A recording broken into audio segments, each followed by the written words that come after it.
je suis Gaëlle de Grenoble et aujourd'hui je vais tester ce produit Cicasil 180 afin de refaire mes joints de lavabo qui sont usés, un peu moisis.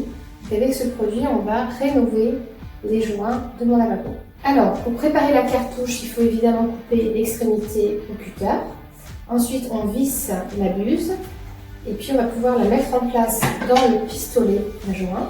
Et puis, il ne faudra pas oublier de couper le bout de la buse pour avoir la bonne taille du joint en sortie. Avant d'appliquer le support, il faut en général le préparer, surtout quand c'est de la rénovation. Donc, il faut enlever l'ancien joint et bien nettoyer le support avant application. Il faut que le support soit parfaitement sec. Il faut que la température ambiante de la pièce, la notice dit entre 5 et 40 degrés. Avec une cartouche de 300 ml comme celle que j'ai utilisée, on peut réaliser environ 9 mètres de joint d'un diamètre moyen en gros de 8 mm. C'est en effet un produit qui convient à la réalisation de joints entre les dalles de carrelage, les lavabos, les bacs de douche, les baignoires, les éviers.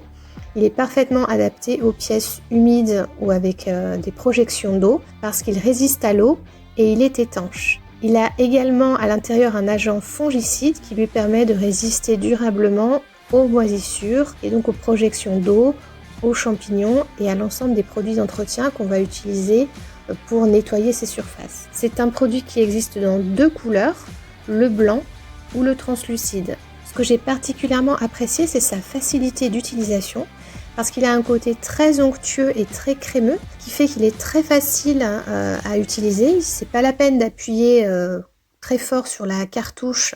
En fait, il sort très simplement de la buse, donc sans forcer. Ça, c'est pratique. C'est un produit qui a une adhérence qui lui permet d'être utilisé sur la quasi-totalité des supports non poreux et ça permet de l'appliquer de manière aussi bien horizontale que verticale selon le type de joint que l'on a à faire. C'est vrai qu'il ne coule pas, mais en même temps, il est suffisamment souple, suffisamment crémeux pour être appliqué très facilement, lissé très facilement. Une fois qu'on l'applique, en fait, il ne bouge plus. Il suffit de le lisser avec le doigt sans forcer. C'est vraiment très pratique et c'est assez agréable à faire en fait parce que vraiment il est pas du tout granuleux. Il est très simple d'utilisation. Il a aussi également une bonne résistance aux UV. Si on est dans une pièce avec une fenêtre, il peut y avoir des rayons lumineux qui peuvent taper sur le joint et heureusement en fait sa stabilité dans la couleur est assez grande, donc ça veut dire qu'il va rester blanc pendant un certain nombre d'années, il ne va pas tellement jaunir. Par contre, attention, il ne faut pas le peindre. Après mise en place du mastic, il faut le laisser durcir 24 heures, donc sans aucune projection d'eau, afin de le rendre complètement étanche et sec. C'est un produit qui se conserve 18 mois lorsque son emballage d'origine est intact.